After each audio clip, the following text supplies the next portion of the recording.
लखनऊ में लोक भवन में मुख्यमंत्री योगी आदित्यनाथ की अध्यक्षता में गुरुवार को कैबिनेट की बैठक हुई। इस बैठक में 30 अहम प्रस्तावों पर मुहर लग गई।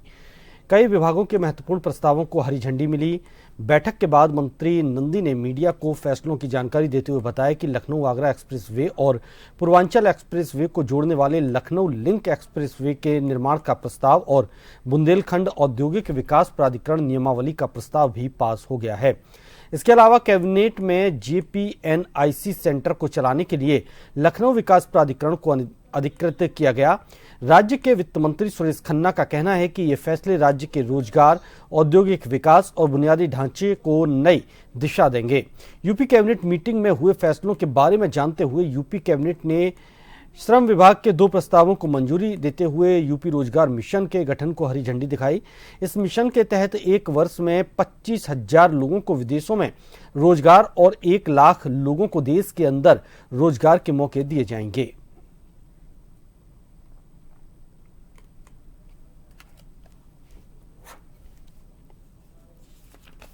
और पूर्वांचल एक्सप्रेसवे के लखनऊ प्रयागराज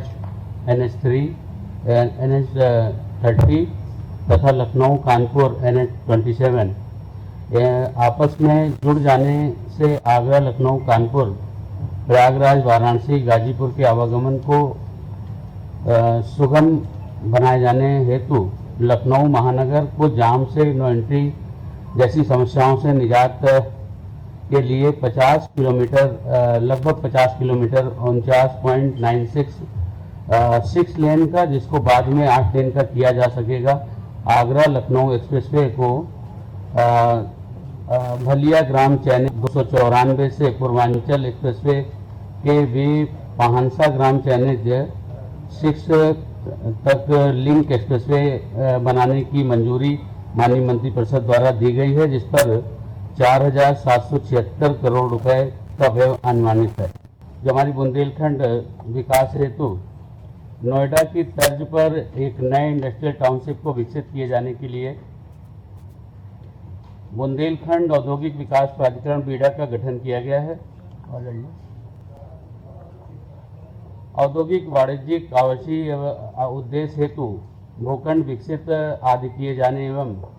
योजना के क्रियान्वयन के लिए Bundelkhand industrial development authority area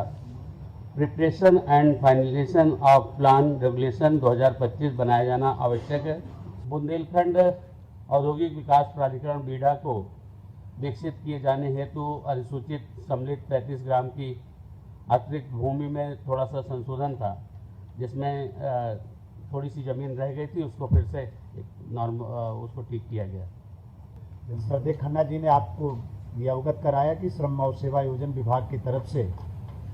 2 प्रस्ताव माननीय मंत्रिपरिषद के सामने प्रस्तुत किए गए और माननीय मंत्रिपरिषद ने दोनों प्रस्ताव को अनुमोदित किया है। उत्तर प्रदेश की सरकार का ये संकल्प है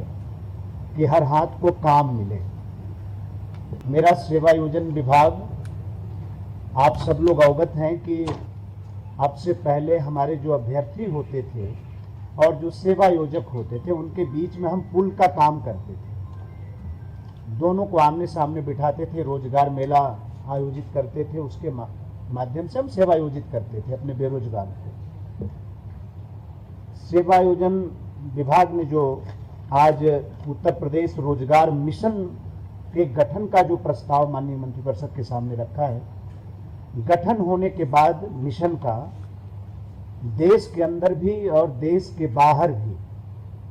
हम सीधे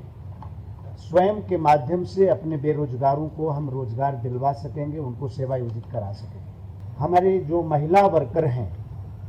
कारखाना के सेक्टर में जो काम करती हैं,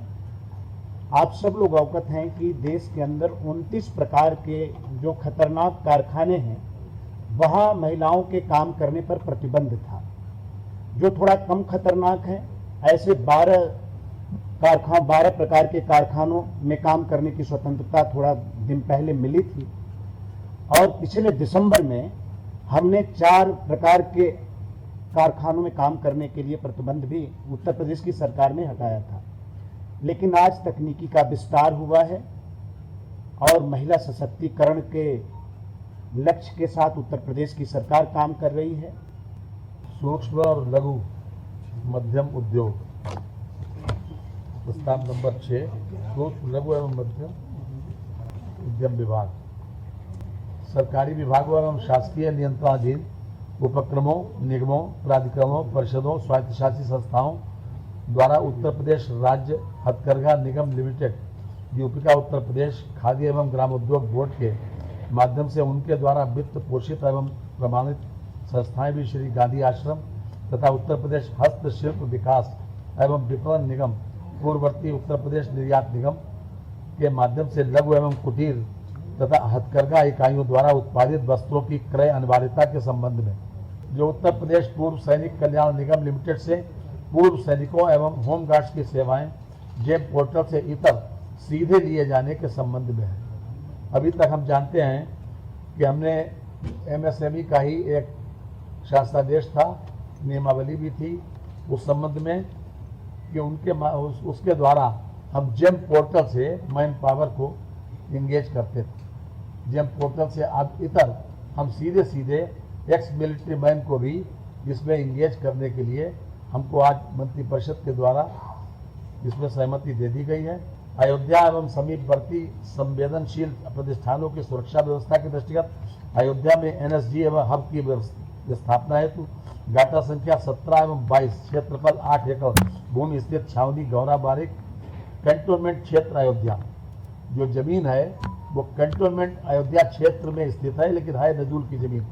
जिसको हम देने जा रहे हैं केंद्र सरकार को।